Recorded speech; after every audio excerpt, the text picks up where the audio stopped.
નમસ્કાર મિત્રો, હું doctor Bipin Chaudhari, assistant professor Gujarati, સરકારી યુનિયન કોલેજ બેચરાજી. આજે આપની સમક્ષ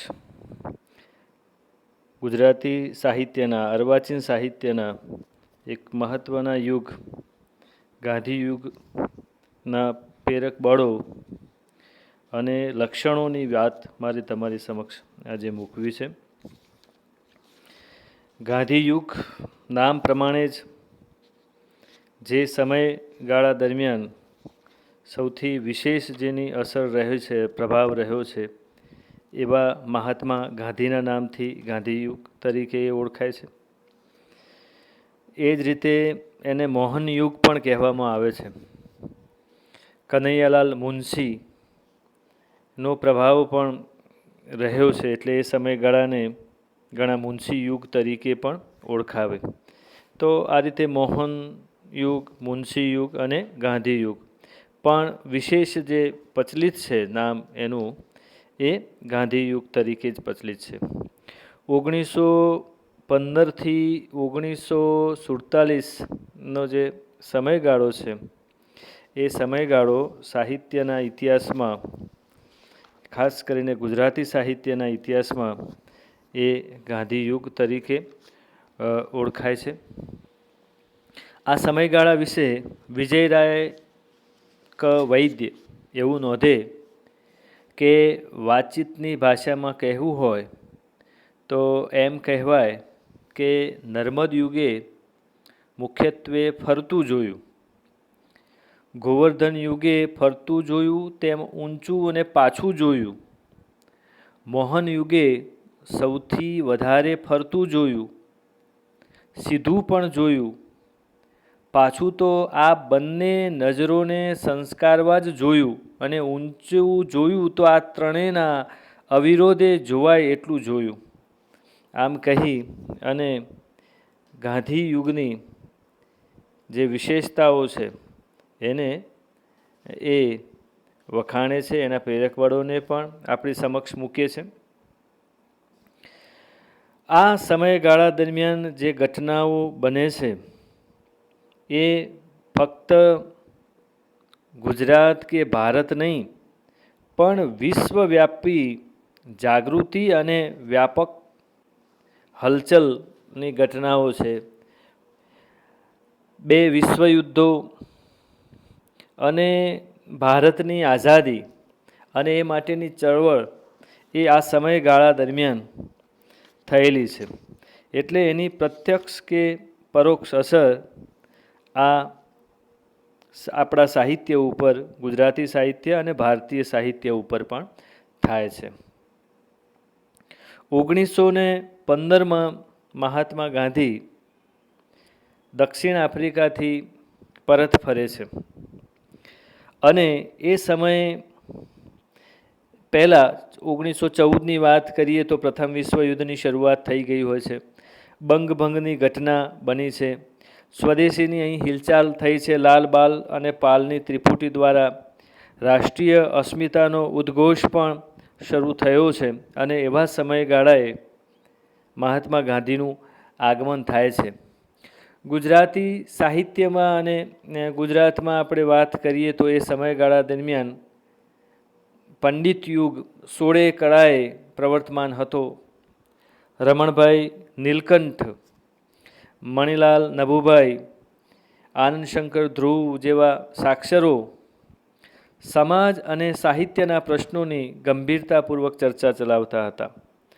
તો સામાયિકો જે છે સાહિત્યના, જેમ કે સુદર્શન હોય કે પ્રેમવદા અને વસંત, તો આ સાહિત્યિક સામાયિકોમાં પણ તત્કાલીન સામાજિક પ્રશ્નો જેવા કે વિધવા વિવાહ, નારી સ્વાતંત્ર્ય, કેળવણી વગેરેની ચર્ચાઓ ચાલતી હતી. ધર્મ વિષયક પણ વાદ વિવાદો તર્કબદ્ધ રીતે ચાલતા. રાયનો પર્વત તથા આપણો ધર્મ વગેરે ગ્રંથોમાં સામાજિક અને જાગૃતિ, ધાર્મિક જાગૃતિ ફેલાવવાનું પરોક્ષ કાર્ય પણ થયેલું છે, આપણે જાણીએ છીએ. મહાનવલ અથવા તો જગત કાદંબરીઓનો જેનું સ્થાન કહી શકાય એવી સરસ્વતીચંદ્રની અસર સમાજ જીવન પર વ્યાપક જોવા મળે છે. પણ ગાંધીજીના આગમન બાદ સમગ્ર ભારતના પ્રજાજીવનનો નકશો બદલાઈ જાય છે. બેરિસ્ટર થઈને દક્ષિણ આફ્રિકામાં વકીલાત કરતાં કરતાં ગાંધીજીને એવા પ્રસંગો સાંપડ્યા જેમાં એમના હૃદયમાં ઊંડે ઊંડે પડેલી ત્યાગ, આત્મસમર્પણ અને સેવાની ભાવનાને અમૂલ્ય તક મળી અને એમાંથી સ્વદેશ સેવાનું જે વ્રત જન્મ્યું. દક્ષિણ આફ્રિકાની લડતે એમને એક અજોડ લોકસેવક અને લોક નેતા તરીકે પ્રતિષ્ઠા અપાવી અને એવા લોકનેતા અહીં પરત ફરે છે. ત્યારે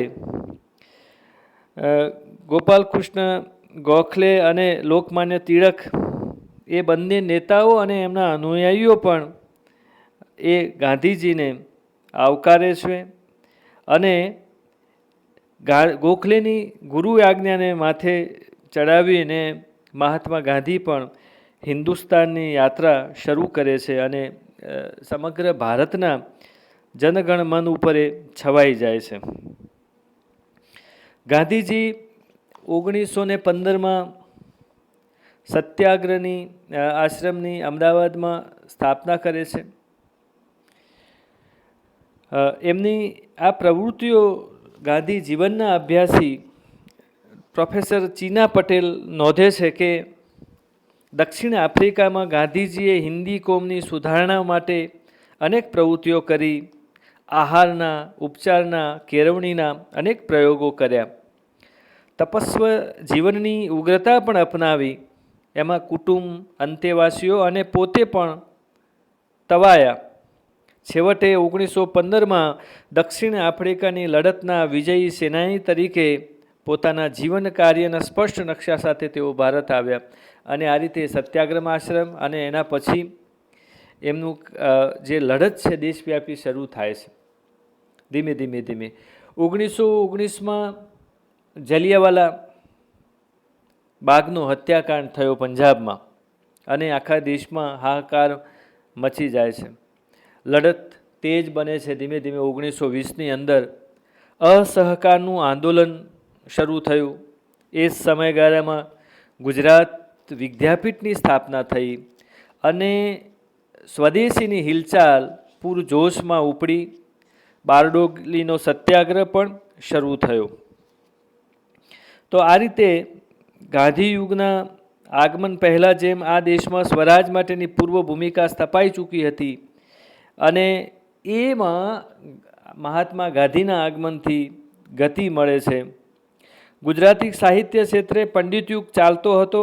ભાષા અને સાહિત્ય ઉભયની દ્રષ્ટિએ જેને આપણે વસંતકાળ અથવા તો એના માટે કોઈ કહે છે કે ઉત્સાહનો ભરતીકાળ હતો. એમાં સ્મરણ સંહિતા અને રાયનો પર્વત, સરસ્વતીચંદ્ર, જયા જયંત વગેરે સાહિત્ય પુસ્તકો પ્રકાશિત પામી ચૂક્યા હતા. પરંતુ એ લેખકો આપણે જાણીએ છીએ એમ સ્વાંતઃ સુખાય લખતા હોય એમ ચોક્કસ વિષયો, નિરૂપણ રીતિ અને એકવિધ ઢાળો, ગગનગામી આદર્શોના ઉડ્ડયનો અથવા તો સાક્ષરી ભાષાનો અતિરેક, અલંકૃત ભાષા એ આપણે જોઈ શકીએ છીએ. તો મહાત્મા ગાંધીએ સત્યાગ્રહ આશ્રમની સ્થાપના કરી, વિદ્યાપીઠ સ્થાપી અને એના સાથે સાથે સામાયિકો પણ શરૂ કર્યા. નવજીવન એવું ગુજરાતી સાપ્તાહિક શરૂ કર્યું અને એ દ્વારા ગુજરાતી સાહિત્યમાં પ્રવેશ કર્યો. રાજકારણ અને માનવ જીવનને લગતા વિવિધ દૃષ્ટિકોણવાળા લેખો લખી એમને પત્રકારત્વની નૂતન ઝાંખી કરાવી. તેમના વિચારો હૃદયસ્પર્શી બન્યા. તે જનતાની ભાષામાં રજૂ થતા હતા. સરળતા અને સચોટતા, વિચારોની સ્પષ્ટતા અને અર્થની વિશદતા પણ એમાં હતી.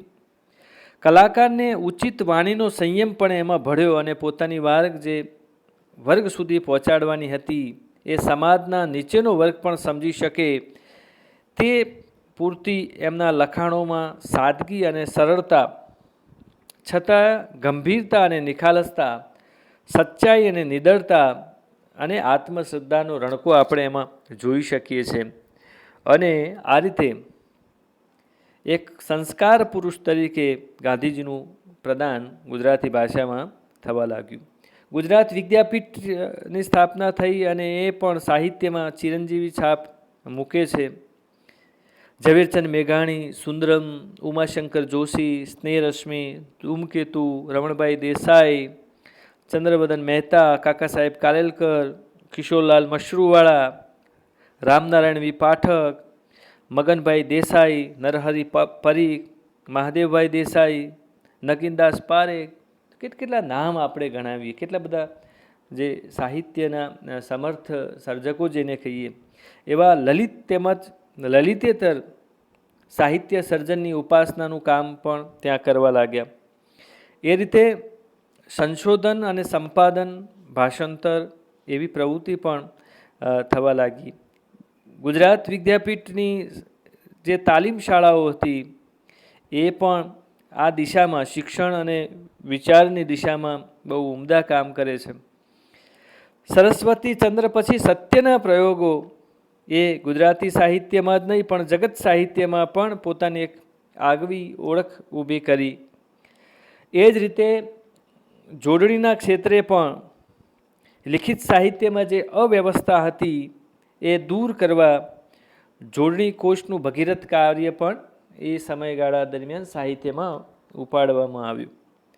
હવે પછી કોઈને સ્વેચ્છાએ જોડણી કરવાનો અધિકાર નથી એવી લક્ષ્મણ રેખા મહાત્માજીએ દોરી આપી. અને આ રીતે ગુજરાતી ભાષાનું જે તેજ છે, સત્વ છે, એ વધ્યું છે.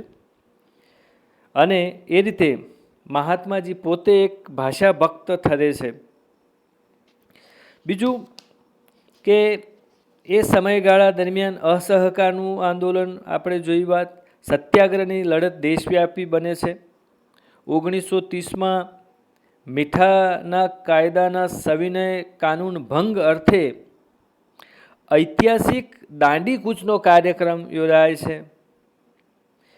એ જ રીતે ગોળમેજી પરિષદ યોજવામાં આવે છે. તો આ બધા પ્રસંગોની, આ બધી ઘટનાઓની અસર એ સાહિત્યમાં પણ આપણને જોવા મળે છે. મહાત્મા ગાંધીની જે સમગ્ર દ્રષ્ટિ જીવનલક્ષી હતી, તેથી તેમના સાહિત્યમાં કેવળ કલ્પના વિહાર કે ભાવના વિહારને બદલે વાસ્તવિકતાનો સંચય થયો. જીવનના જે ઉચ્ચ મૂલ્યોનો કેવળ શુલ્ક પાઠ નહીં પણ એનો આચરણમાં અમલ થતું આપણે જોઈ શકીએ. સૂર્ય, ચંદ્ર, તારા, દિવ્યતા કે એના વિરાટના હિંડોળાના સ્થાને પીડિત માણસો છે, શોષિત માણસો છે, દલિત માણસ છે, એ વસુંધરાના દવલાની આંસુ અને યાતનાઓ, એનો પરસેવો અને એના ઊના ઊના શોણિતોની કવિતાઓ આ સમયગાળા દરમિયાન લખાવા લાગી. અને આ રીતે કદાચ પહેલીવાર ગુજરાતી સાહિત્ય એ વાસ્તવની ધરતી ઉપર જાણે કે એણે પગ ઠેરવ્યો અને વાસ્તવની ધરતી ઉપર એ ચાલવા લાગી છે. જૂની સમાજ વ્યવસ્થામાંથી ઘણુંક ભાગવાની જે વિસર્જન માટેની નહીં પણ નવસર્જન માટેની કવિ મહેચ્છાઓ પણ પ્રગટવા લાગી. રૂડકી અને માકોરો ડોસી, જાજરૂની માખી અને ઉકરડાનો ચૂસાયેલો ગોટલો, આવા બધા કાવ્ય વિષયો થવા માંડ્યા. તુચ્છમાં તુચ્છ જેને વિષયો કહીએ એ બધા વિષય અહીં એના વિશે લખાવા લાગ્યું. બીજું કે પહેલાં સુધારક યુગમાં જોઈએ કે પંડિત યુગમાં જોઈએ તો એવું હતું કે સાહિત્ય એટલે માત્ર કવિતા, નવલિકા, નવલકથા અને નાટક. પણ ગાંધી યુગમાં તો સાહિત્ય એટલે ભાષા અને વિચારનું પણ સાહિત્ય હોઈ શકે. તો ગાંધીજીએ પોતે એ માટેનું સર્જન કર્યું. દાખલા તરીકે હિન્દ સ્વરાજ હોય, સત્યના પ્રયોગો, દક્ષિણ આફ્રિકાના સત્યાગ્રહનો ઇતિહાસ, વ્યાપક ધર્મ ભાવના, મંગલ પ્રભાત. તો આ બધી જે સર્જન દ્વારા એમણે પોતે પણ આ રીતે આદર્શ પૂરો પાડે.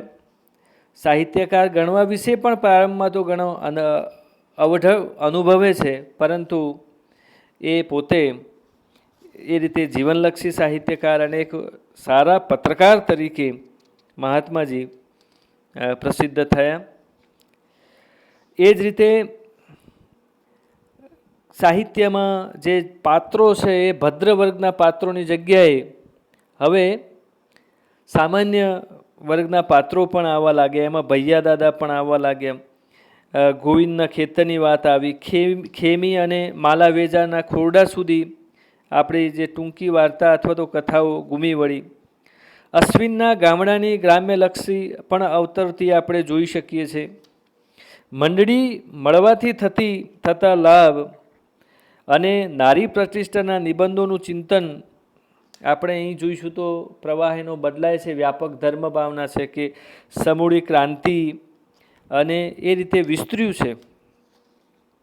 અહીં સામાહિકો પણ નવજીવન, યંગ ઇન્ડિયા, હરિજન બંધુ, એથી આગળ જઈએ તો પ્રસ્થાન અને સંસ્કૃતિએ એ બધું ગાંધીજીના પ્રતાપે જ એ એમની વિચારસરણીને અનુસરીને એ ચાલવા લાગ્યા.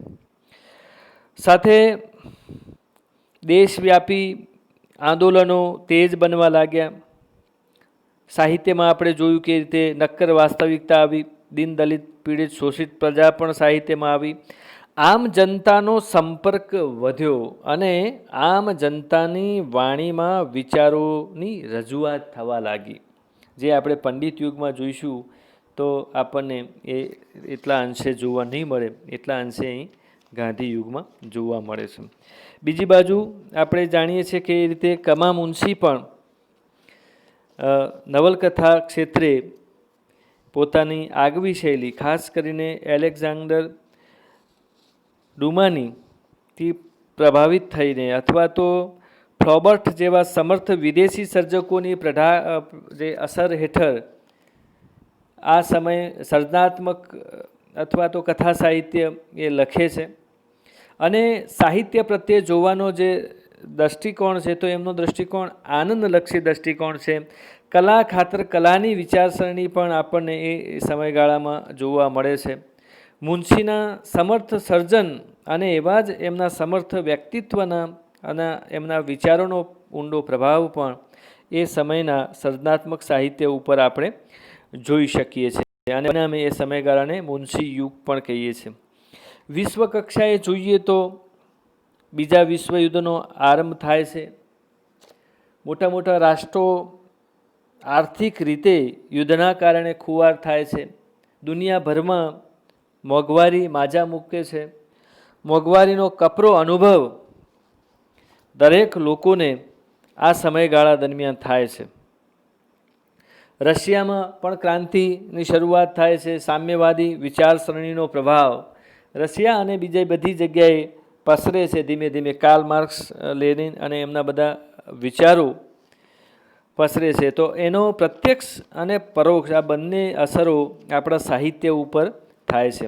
બીજી બાજુ સાહિત્ય જે આપણું છે એ રાષ્ટ્રીય અસ્મિતા પ્રક્રિયા સમયગાળા દરમિયાન અને એને કારણે આસપાસના પ્રદેશોના ભાષા સાહિત્ય સાથેનો પણ આપણો નાતો, આપણો સંપર્ક વધ્યો અને એનાથી પરસ્પર આદાન પ્રદાન શરૂ થયું અને અન્ય ભારતીય ભાષાના સાહિત્યની અસરો પણ આપણું ગુજરાતી સાહિત્ય ઝીલતું થયું અને એને પરિણામે બંગાળી, હિન્દી અને મરાઠી ભાષા સાહિત્યનો પ્રભાવ પણ આ સમયગાળામાં આપણે એક ઘરણાપાત્ર પરિબળ આપણે ગણી શકીએ. અનુવાદ પ્રવૃત્તિથી પણ સભર આ સમયગાળો છે એ નિશંક છે.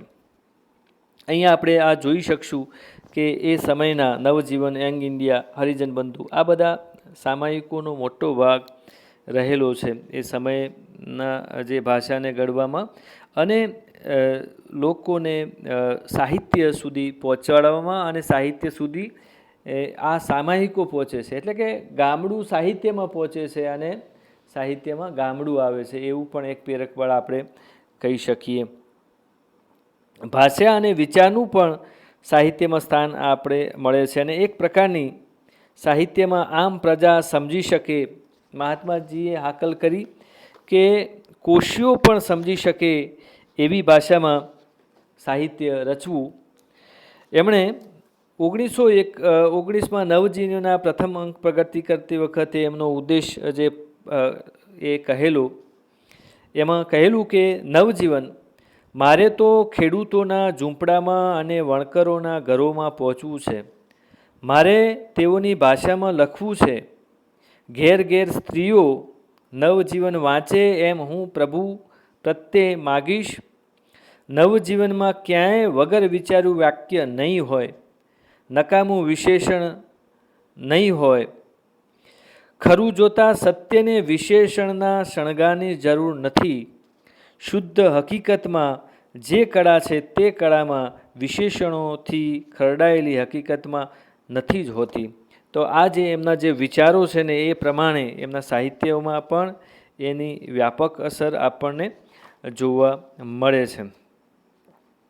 જીવનના હરેક ક્ષેત્રમાં એમણે વૈશ્વિક દૃષ્ટિ અપનાવી છે. વિશ્વ શાંતિ અને વિશ્વ બંધુત્વ પણ એ સમયગાળા દરમિયાન કેન્દ્ર સ્થાને રહે છે. કોમી એખલાસ અને અહિંસા જે છે એ એમને પ્રબોધેલી જે ભાવનાઓ છે, અસ્પૃશ્યતા નિવારણ હોય, ગ્રામ ઉદ્ધાર હોય, તો એ પણ સાહિત્યમાં સ્થાન લે છે. તો આ બધા આપણે એના પ્રેરક બળો જોયા. હવે આપણે એની લાક્ષણિકતાઓ જોવી છે. તો લાક્ષણિકતાઓમાં આપણે જોઈએ તો આ રીતે ઉપેક્ષિત લોકો તરફ સહાનુભૂતિભર્યું વર્ણન આપણે જોવા મળે છે. માનવતાવાદી વલણ જોવા મળે છે સાહિત્ય એ સમયગાળાનું જે રચાયું છે એમાં. દલિત પ્રેમ તથા દીન જન વાત્સલ્ય ભાવ, અસ્પૃશ્યતા નિવારણ, ગ્રામોદ્ધાર, સ્વદેશી, દેશપ્રેમની ભાવનાનું નિરૂપણ, જીવન જેટલું સાહિત્યનું વિશાળ ફલક. એટલે સાહિત્ય વિસ્તૃત બને છે એ વિષય વૈવિધ્ય હોય કે એનો વિસ્તાર હોય, આ બંનેનું વૈવિધ્ય વધે છે.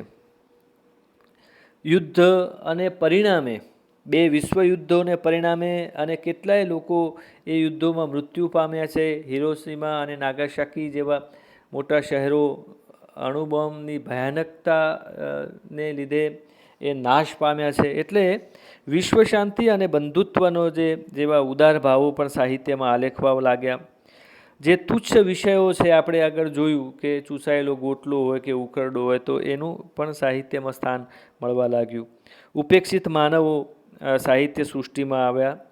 સાદી સરળ છતાં અર્થપૂર્ણ ભાષા એ પણ એક મહત્ત્વની લાક્ષણિકતા આ યુગની છે. એ રીતે નવીન કવિતા શરૂ થાય છે. નવલિકાની સ્વરૂપની ક્ષમતાપૂર્ણ ખેડાણ પણ થયું છે. નવલકથા લેખનની નૂતન પદ્ધતિનો વિકાસ પણ ગાંધી યુગ દ્વારા સમયગાળામાં થયો છે. મુનશી અને રવ દેસાઈ એ બંનેનો આપણે નવલકથા ક્ષેત્રે આગવું પ્રદાન છે. નાટક, એકાંકી અને લલિત નિબંધનો પણ વિકાસ આ સમયે થયો છે. તો આ મિત્રો આપણે ગાંધી યુગના પ્રેરક બળો જોયા અને એના લક્ષણો. તમને આ વિડીયો ગમ્યો હશે. ધન્યવાદ. આભાર.